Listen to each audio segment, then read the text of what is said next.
ஒவ்வொரு சத்தியத்தையும் அப்படியே கை கொள்ளவர்களாய் காணப்படும் போது ராஜாதி ராஜாக்குன்னு இருப்போம். அல்லேலூயா. எந்த ஒன்றையும் தள்ளக்கூடாது. அத்தனை கற்பனைகளையும் கை கொள்வதற்கு நம்மை அர்ப்பணிக்கணும். அது மாத்திரமல்ல, அது ஞானமா இருக்கும். இன்னொரு காரியம் இருக்கிறது. நீதிமொழிகள் 11ஆம் அதிகாரம் 30ஆம் வசனத்தை வாசிங்க. நீதிமொழிகள் 11:30. நீதிமானுடைய பலன் ஜீவ விருட்சம், ஆத்துமாக்களை ஆதாயப்படுத்திக் கொள்ளுகிறவன் ஞானம் உள்ளவன். ஆத்துமாக்களை ஆதாயம் பண்ணுகிறவன் ஞானம் உள்ளவன். ஞானத்துல தேறினவளா இருக்கிறவங்க ஆத்துமாக்களை ஆதாயம் பண்ணவளா இருப்பாங்க. அல்லேலூயா. நான் நேரத்தில் தேறினவளாய் காணப்படும் என்றால் ஆத்துமாக்கள் ஆதாயம் பண்ணணும். ஒரு சிலரையாவது ரட்சிப்புக்குள் நடத்தணும், விசுவாசத்துக்குள் நடத்தணும், அவர்களை ஆண்டவருக்குள் நடத்தணும், அவங்களை ஆதாயம் பண்ணணும். ஒரு சிலரையாவது ஆதாயம் பண்ணணும். அதான் நான் ஏற்கனவே சில வாரம் ஒரு சிலரையாவது ஆதாயம் பண்ணுவதற்கு நான் எல்லாவற்றுக்கும் எல்லாம் ஆனேன் என்று சொல்லி அப்போஸ்தலனாகிய பவுல் சொல்கிறார். அப்ப ஒரு சிலரையாவிலும் நாம் என்ன செய்யணும்? ஆதாயப்படுத்தணும். ஆத்துமாக்களை ஆதாயம் பண்ண ஞானம் உள்ளவன் சொல்லி இருக்கிறது. நம்ம விவேகத்தில் பார்க்கும் மத்திய 25ஆம் அதிகாரத்துல அந்த கணக்கு ஒப்புவிக்கிற எஜமான கணக்கு ஒப்புவிக்கும் போது 5 தாலந்து உள்ளவன் வேறு 5 தாலந்தை கொண்டு வந்து ஒப்புவிக்கிறான். 2 தாலந்து உள்ளவன் 2 தாலந்தோடு இன்னொரு 2 தாலந்து சம்பாதித்து அதை கொண்டு கணக்கு ஒப்புவிக்கிறான். அந்த 2 பேருக்கும் சொல்லப்பட்ட செய்தி என்ன? நீங்கள் 21 வசனத்திலையும் நீங்கள் மத்தேயு 25 அதிகாரம் 21 வசனத்தில் 23 வசனத்தில் வாசிக்கும் போது அந்த 2 பேருக்கும் சொல்லப்பட்ட காரியம் என்னவென்றால், எஜமான் நல்லது உத்தமனும் உண்மையுள்ள ஊழியக்காரனே, நீ கொஞ்சத்துல உண்மையா இருந்தால் அநேகத்தில் அதிகாரியா இருப்பேன், எஜமான் சந்தோஷங்களை பிரவேசி. 5 தாலந்து உள்ளவனுக்கும் 2 தாலந்து உள்ளவனுக்கும் சொல்லப்பட்ட எஜமானி சந்தோஷங்களை பிரவேசி. ஆனா 1 தாலந்து உள்ளவனுக்கு சொல்லப்பட்ட பதில் என்ன? 30ஆம் வசனத்தை வாசிங்க. பிரயோஜனம் இல்லாத ஊழியக்காரன் பாருங்க. பிரயோஜனமற்ற ஊழியக்காரன் இவனை புறம்பான இருளிலே தள்ளி போடுங்கள், அங்கே அழுகையும் பற்கடிப்பும் இருக்கும். அப்ப ஆத்துமாக்கள் ஆதாயம் பண்ணுங்க. ஒரு சிலரையாவிலும் நாம் ஆண்டவருக்கு நடத்தணும். வாழ்க்கை முழுவதும் சபையில வந்து ஒரு விசுவாசியா இருந்துட்டு போகக்கூடாது. விசுவாசியா இருந்து சேர 10 வருஷமா தேய்ச்சி ஒரு புது சேர் வாங்கி வைப்பதற்கு மட்டும் நம்ம இருந்து போய்விடக்கூடாது. நாம் இருக்கிற வந்து ஆண்டவருக்குள் வரணும். ஒரு சிலையாகிலும் ஆண்டவருக்குள் நடத்தணும், ரட்சிப்புக்குள் நடத்தணும், சத்தியத்துக்குள் நடத்தணும், சபைக்கு நேரம் நடத்தணும், கர்த்தருக்கு நேரம் நடத்தணும். அது சொல்லி இருக்கிற பாருங்கள். ஆத்துமாக்களை ஆதாயம் பண்ணுகிறவன் ஞானம் உள்ளவன். அல்லேலூயா. அப்ப ஞானத்தில் தேறினவளா இருக்கணும். அதுல முதலாவது அவருடைய கற்பனைகள் நியமங்கள் அப்படியே கை கொள்ளணும். 2வதாக ஆத்துமாக்களை நாம் ஆதாயம் பண்ணணும். ஒரு சிலரையாவதிலும் ஆதாயம் பண்ணணும். அந்த 1 தாலந்து உள்ளவன் அவன் அந்த 1 தாலந்தை அப்படியே கொண்டு எஜமானத்தில் கொடுத்தான். அவன் ஒன்னும் தப்பு ஒன்றும் செய்யல. அந்த 1 தாலந்து பத்திரமா வச்சிருந்தான்.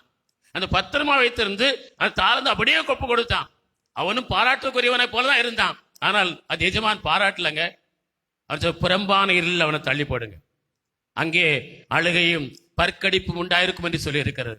ஆனால் 5 தாலந்து உள்ளவன் 2 தாலந்து உள்ளவன் இன்னொரு 5 தாலந்து வந்து கொழுப்பு கொடுத்த போது சொன்னான், எஜமானுடைய சந்தோஷத்துக்குள் பிரவேசி, கர்த்தருடைய ராஜாவுக்கு முன்பாக நிற்கணும்னு சொன்னான்.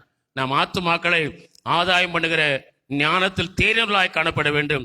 4வது பார்க்கிறோம். தானியேல் 6:3 அறிவில் சிறந்தவர்களாய் இருந்தார்கள். அறிவில சிறந்திருக்கணும். நீதிமொழிகள் 9ஆம் அதிகாரம் 10ஆம் வசனத்தை வாசிக்கிறோம். அறிவில் சிறந்தவர் என்பதற்கு அந்த பொருள் என்ன? வாசிங்க. நீதிமொழிகள். கர்த்தருக்கு பயப்படுதலே ஞானத்தின் ஆரம்பம், பரிசுத்தரின் அறிவே அறிவு. பரிசுத்தரை அறிகிற அறிவே அறிவு. அப்ப நம்ம பரிசுத்தம் உள்ள தேவனை அறிகிற அறிவுல வளரணும். நான் ஆண்டவரை குறித்து அறிந்து இருக்கிறோம், ஆனா இன்னும் அறிய வேண்டிய காரியம் அநேகம் இருக்கிறது. ஆண்டவரை குறித்து அறிவதற்கு நம்ம ஒப்புக் கொடுக்கணும். ஆண்டவரை குறித்து அறிவு நமக்குள்ள பெருகி கொண்டே இருக்கணும். உலகத்தை குறித்து அறிவு நமக்கு பெருகி கொண்டு இருக்கிறது. உலக காரியங்களை குறித்து அறிவு நமக்கு பெருகி கொண்டு இருக்கிறது. ஆனால் கர்த்தரை குறித்து அறிவு நமக்கு குறைந்து கொண்டுதான் இருக்கிறது. அநேக வாழ்க்கை பாருங்க, பிள்ளைகளுக்கெல்லாம் கர்த்தரை குறித்து அறிவு கொஞ்சம் கொஞ்சமா குறைந்து போயிடுச்சு. வெளி தேசங்கள், அமெரிக்கா போன்ற கிறிஸ்தவ தேசங்கள்ல இன்றைக்கு கர்த்தரை குறித்து அறிவே அவங்களுக்கு இல்லை. ஒருவர் பேட்டி எடுக்கிறார், அமெரிக்க தேசத்தில் தாங்க. அங்க பேட்டி எடுக்கிறார். பேட்டி எடுக்கும் போது அங்க ஒரு இஸ்லாமிய சகோதரர்கள் வந்து கொண்டிருக்கிறாங்க. அவங்கள பார்த்து கேட்கிறார். முதலாவது கிறிஸ்தவ நண்பர்களை பார்க்கிறாங்க. பார்த்து கேட்கிறாங்க, நீங்க யூ ஆர் கிறிஸ்டியன், ஆம், கிறிஸ்டியன். ஒரு பைபிள் வேர்ட்ஸ் சொல்லுங்க. பைபிள் வேர்ட்ஸ் ஆகும். அதுல 199 பேரால் எந்த வசனமும் சொல்ல முடியலங்க. ஒரு வசனம் கூட சொல்ல. வாலிய பிள்ளைகள், பெரியவங்க, கிறிஸ்டியன். ஆமா, கிறிஸ்டியன் தானுங்க. சரி, ஒரு பைபிள் ஒரு வசனம் சொல்லுங்க. ஒரு வசனம் கூட ஒடுங்குது. பைபிள் வசனமா? அது என்ன? அப்படி இருக்க நிலை மாறி போச்சு. ஒரு காலத்துல அப்படி ஒவ்வொரு ஆண்டவருக்கு இருந்த காரியம். ஆனால் இஸ்லாமிய சகோதரர்கள் வருகிறாங்க, அவங்கள்ட்ட கேட்கிறாங்க, நீங்க யாரு? ஏன் இஸ்லாம்னு சொல்றாங்க. சரி, இஸ்லாமில் இருந்து ஏதாவது சொல்லுங்க. அடுக்கடுக்கா சொல்லிட்டு இருக்கிறான். அவங்களுடைய காரியத்தை, வசனத்தை சொல்றாங்க, குரானை சொல்றான், அந்த சுலோகங்களை சொல்றாங்க. ஆனா இப்ப கிறிஸ்தவ சமுதாயம் இன்றைக்கு கீழே போய் கொண்டிருக்கிறது. கர்த்தரை அறிகிற அறிவு, வேதத்தை அறிகிற அறிவு இல்லாமல் போய் கொண்டிருக்கிறது. இதெல்லாம் மாறணும். நம்ம ஆண்டவரை அறிகிற அறிவுல வளரணும். இருக்கிற அறிவு போதாது. அதனால எளிதாக இன்றைக்கு ஏன் கிறிஸ்தவர்கள் ஆவிக்குரிய நிலை இருக்கிறவங்க கூட பின்மாற்றத்துக்குள்ள போறாங்க? ஏன் இந்த பிள்ளைகள் பிற்காலத்துல கர்த்தருக்குள் இல்லாமல் போய் விடுகிறாங்க? ஏன் உலகத்தாரா மாறி விடுகிறாங்க? எனக்கு ஆண்டவர் வேண்டும் சொல்லுன்னா கர்த்தரை அறிகிற அறிவுல வளர்க்கப்படல. நான் பிள்ளைகளை வளர்க்கணும். சிறு வயதிலே நீங்க வளைக்கலன்னா உங்க பிள்ளைகள் பிற்காலத்துல வளையவே முடியாது. 5 வளையாது, 50 வளைய முடியாது. பிள்ளைகளா இருக்கும் போதே வளையுங்க. அந்த பிள்ளைகளை கர்த்தரை அறிகிற அறிவுல வளர்ப்பதற்கு என்னெல்லாம் உண்டோ அதை நீங்க செய்யணும். உலகத்தை அறியணும், அவங்க கல்வி அறிந்து கொள்ளணும், மற்ற காரியங்களை அறிந்து கொள்வதற்கு நீங்கள் எடுக்கிற அந்த முயற்சிகளை பார்க்கலும் அதிகமாய் கர்த்தரை அறிகிற அறிவிலே வளர்வதற்கு அவங்க முயற்சி எடுக்கணும். எரேமியா 22 அதிகாரம் 15, 16 வசனம் சொல்லியிருக்கிற, உன் தகப்பன் நியாயமும் நீதியும் செய்த போது அவன் சுகமாய் வாழவில்லையோ? நியாயமும் நீதியும் செய்வதுதான் கர்த்தரை அறிகிற அறிவு. நீங்கள் எரேமியா 22, ஓசியா 6:6 வாசிங்க. முதலாவது ஓசியா 6:6 வாசிங்க. பலியே அல்ல, பலியே அல்ல, இரக்கத்தையும் தகன பலிகளை பார்க்கிலும் தேவனை அறிகிற அறிவையும் விரும்புகிறேன். தேவனை அறிகிற அறிவு விரும்புகிறேன். ஆண்டவர் சொல்கிறார், நம் பலிகள் அல்ல. நான் கொடுக்கிற எத்தனையோ காரியம் கர்த்தருக்கு நீ கொடுக்கிறோம், தசவாகம் கொடுக்கிறோம், காணிக்கை கொடுக்கிறோம், ஆண்டவருக்கு எத்தனையோ காரியங்களை கொடுக்கிறோம். ஆனா சொல்றார், அதெல்லாம் எனக்கு முக்கியமானது இல்ல. எதை நான் விரும்புறேன்? என்னை அறிகிற அறிவு உனக்கு இருக்கணும். அல்லேலூயா. பலிகளை பார்க்கணும், அதை பார்க்கணும். எனக்கு நான் விரும்புகிற காரியம் எதை எதிர்பார்க்கிறேன்னா, என்னை அறிகிற அறிவில நீ வளர வேண்டும் என்று எதிர்பார்க்கிற. எரேமியா 22, 15, 16 வாசிங்க. உன் தகப்பன் போஜனம் பண்ணி நியாயமும் நீதியும் செய்த போது அவன் சுகமாய் வாழ்ந்திருக்கவில்லையோ? அவன் சுகமாய் வாழவில்லையோ? அவன் சிறுமையும் எளியமானவனுடைய நியாயத்தை விசாரித்தான், அப்பொழுது சுகமாய் வாழ்ந்தான். அப்படி செய்வதல்லவோ என்னை அறிகிற அறிவு என்று. அப்படி செய்வதல்லவோ என்னை அறிகிற அறிவு. உன் தகப்பன் நியாயமும் நீதியும் செய்தான். அப்போ அவரை அறிகிற அறிவு உள்ளவர்கள் நியாயமும் நீதியுமானதை மாத்திரம்தான் செய்வார்கள். அல்லேலூயா. ஒரு தகப்பன் நியாயமும் நீதியும் செய்தனால அவன் சுகமா வாழ்ந்தான். அப்படி நீனும் சுகமா வாழ்ந்தோன்னு சொன்னா, அப்படி கர்த்தரை அறிகிற அறிவில இருக்கிற நாம் நீதியும் நியாயமும் உள்ளவர்களை செய்யணும். அல்லேலூயா. அநீதி உள்ளவர்கள் வாக்கில காணப்படக்கூடாது. எது நீதி அதை மட்டும் செய்யணும், எது நியாயமோ அதை மட்டும் தானே செய்யணும். அநியாயம் தெரிஞ்சா அதுக்கு இடம் கொடுக்க கூடாது, அநியாயம் பக்கமா சாரக்கூடாது, அநீதியா அதை விட்டு ஒழுகணும். அப்படி செய்வது சுகமாய் வாழ கர்த்தர் உதவி செய்வார். அல்லேலூயா. பலன் உண்டுங்க. அப்படி நாம் நியாயமும் நீதியும் செய்யும் போது கர்த்தர் சுகமாய் தகப்பன் வாழலையா? என்னை அறிகிற அந்த அறிவு பெற்றிருந்த போல அவன் நீனும் அப்படி இருப்பதில்லவோ தேவன் விரும்புகிற காரியம் என்று சொல்லி பார்க்க. ராஜாதி ராஜாவுக்கு முன்பாக நிற்கணும்னு சொன்னா பரிசுத்தரை குறித்த அறிவு நமக்கு காணப்படணும். அது என்ன அறிவுனா, நீதியும் நியாயமும் செய்கிறவர்களாய் காணப்பட வேண்டும்.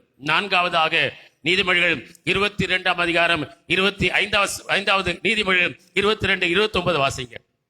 தன் வேலையில் ஜாக்கிரதையா இருக்கிறவனை நீ கண்டால் அவன் நீசருக்கு முன்பாக நில்லாமல் ராஜாக்களுக்கு முன்பாக நிற்பான். ராஜாவுக்கு முன்பாக நிற்கணும்னா நமக்குள்ள ஒரு ஜாக்கிரதை காணப்பட வேண்டும். அல்லேலூயா. நமக்குள்ள ஜாக்கிரதை இருக்கணும். வேதத்தில் எத்தனையோ காரியம். ஜெபம் பண்ணுவதில் ஜாக்கிரதையா இருங்கள். உங்களை அழைத்த அழைப்பை தெரிந்து கொள்ள உறுதிப்படுத்தல நீங்கள் ஜாக்கிரதையா இருங்க. அசதியாராமல் அனலா இருங்க. இப்படி எத்தனையோ காரியம் சொல்லி இருக்கிறது. எபிரேயர் 2:1 வாசிக்கிறோம். நாம் கேட்டவைகளை விட்டு விலகாதபடிக்கு அவைகளை கை கொள்வதில் ஜாக்கிரதையா இருக்கணுமா? எபிரேயர் 2:1 வாசிங்க. கேட்டவைகளை விட்டு விலகாதபடிக்கு மிகுந்த ஜாக்கிரதையா அவைகளை கவனிக்கணும். நாம் கேட்கிறோம், கேட்டவைகளை விட்டு விலகி போய்விடக்கூடாது. கேட்ட சத்தியத்தின்படி உறுதியா இருக்கணும். அதுல உறுதியான இருப்பதற்கு ஜாக்கிரதையா இருக்கணும். கேட்ட சத்தியங்களை விட்டு விலகுவதற்கு எத்தனையோ காரியம் வரும். நாம் கேட்ட ஆண்டவருடைய வசனங்களை கீழ்ப்படியாதபடிக்கு நமக்கு பத்திரி தடைகள் வரும். விட்டு விலகி போகாதபடிக்கு அதிலே வாழ்வதற்கு நாம் ஜாக்கிரதையா இருக்கணும். 1 பேதுரு 4:7 வாசிக்கிறோம், ஜெபம் பண்ணுவதற்கு ஜாக்கிரதையா இருங்க. அந்த வசனத்தை வாசிங்க.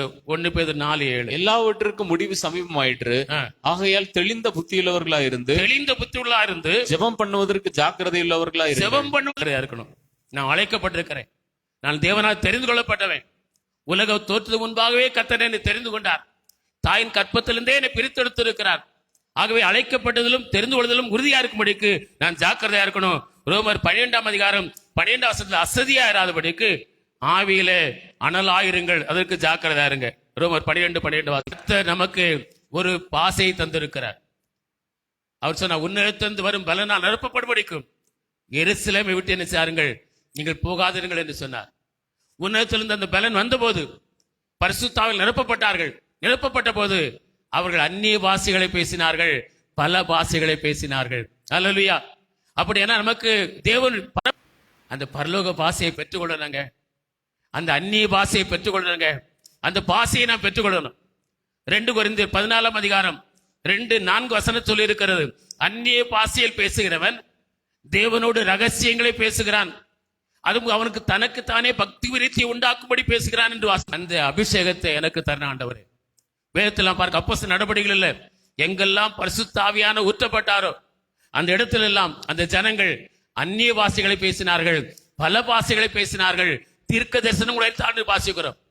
அப்ப பல பாஷைகளை நாம் பேசணும், அந்த பரிசுத்தான அபிஷேகத்தை பெறணும்.